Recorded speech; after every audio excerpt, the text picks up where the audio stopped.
Tonight we have news of a temporary solution.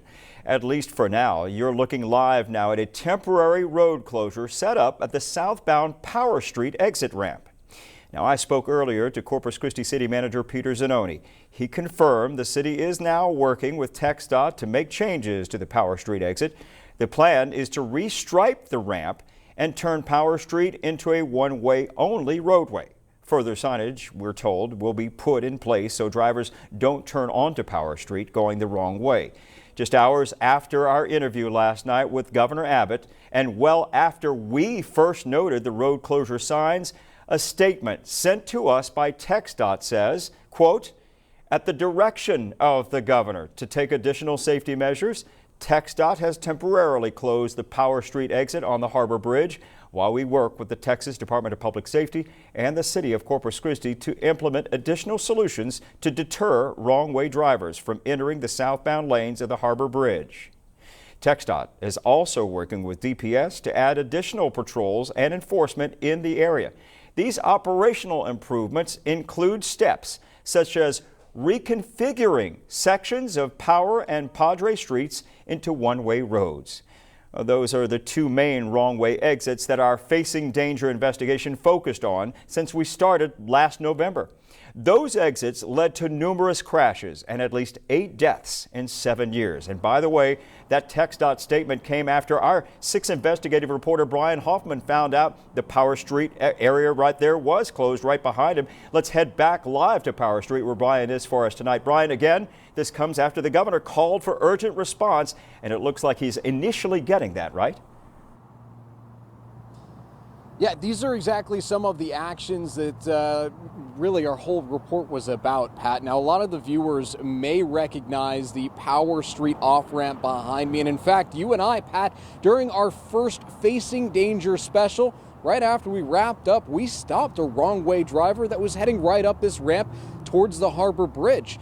Now, this closure is at least temporary, and it will at least guarantee that while they're making some improvements, no wrong-way drivers will get on to the highway from this exit right now. Now, some of those improvements you spoke of, I want to tell you a little bit about it, though. These double yellow lines you see right here, they indicate a 2-lane street. This is one of the things they're going to change into a one-way street by making those white lines.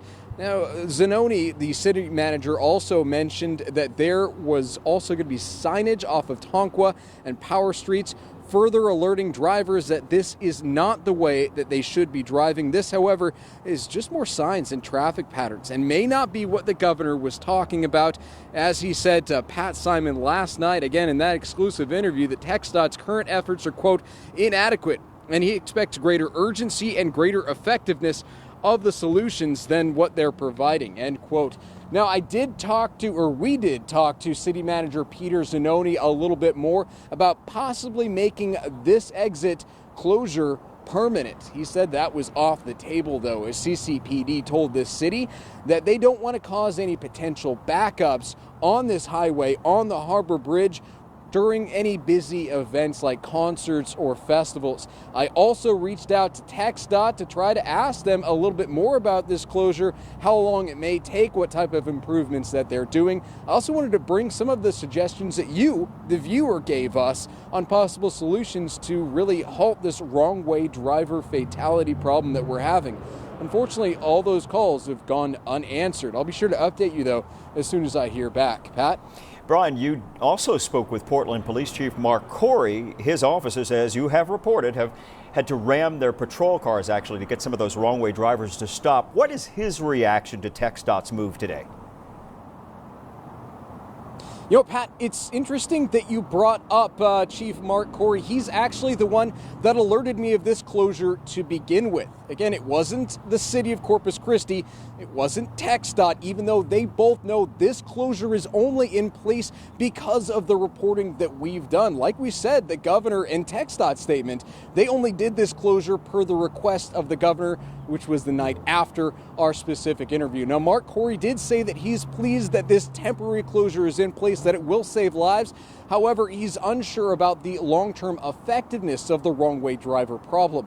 I'll have more on his interview and his thoughts on this at least temporary closure coming up on Chris 6 at 10 o'clock. Pat, back to you. Brian, thanks so much. We're, of course, going to continue to push forward for real solutions as we promised. This is not the end of our Facing Danger investigation. In fact, you can catch up on all of our coverage on our website. Just scan that QR code on your screen and it's going to take you directly to that link.